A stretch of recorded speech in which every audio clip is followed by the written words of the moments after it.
Welcome back to our first intermission show. I'm joined by Pete's general manager, Mike Oak, and a couple of big days for you, very busy. And just start off with the big deal, the Nik Richie trade. How did that come to be, and how long did that process take? Well, you mentioned the word process, and it definitely is a process. Over the past few weeks, we've been approached by a number of teams about the availability of some of our older players, and Connor and Nik Richie were two names that were inquired. And we had said to teams that if you were serious about acquiring players of that caliber, then you had to make us a significant offer, and an offer that included, not just draft picks. We needed to get a player back that we felt would be able to help us this year and help us moving forward.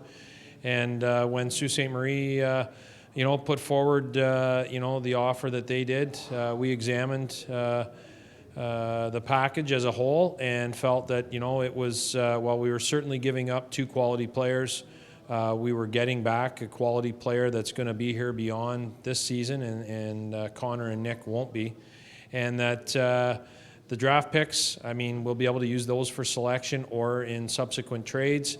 And that it'll also give us an opportunity to play some of our younger guys that we feel have developed over the course of the first half of this season to the point where they're ready to step up and maybe play a little bigger role than they have now that, we're missing with the departure of Nik and Connor.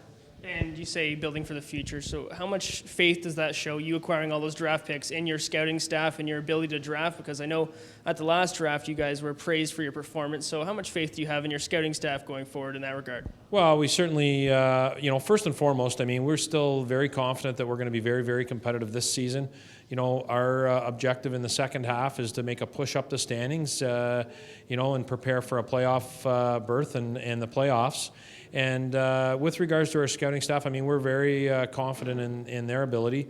I think it's been clearly demonstrated over the last couple of drafts where we've been together as a group finally, complete run the draft with Chris McNamara, our head scout, and his staff.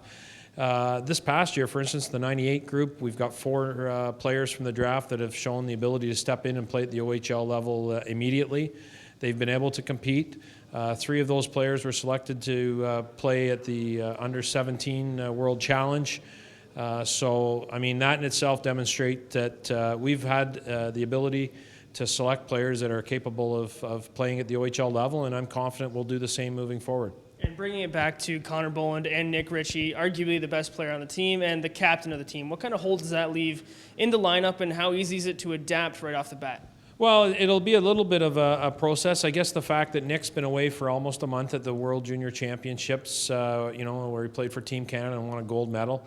So some of the players, the younger players, have already had the opportunity in the last month, and it gave our coaches and myself a chance to evaluate how they were able to perform and fill the void left by Nik over the past month. And we've been pleased with the results. With regards to Connor, obviously, he is the captain, and he's been a significant part of our blue line over the past couple of seasons.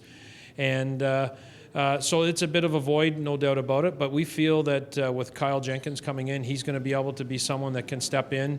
He's going to be able to fill some of that void, along with the other young players that have shown improvement and development over the course of the first half, that they're going to be able to accept a little bigger role. And again, you look at our two import players, Dominic Machine, who's also been away at the World Junior Championships with Team Czech Republic.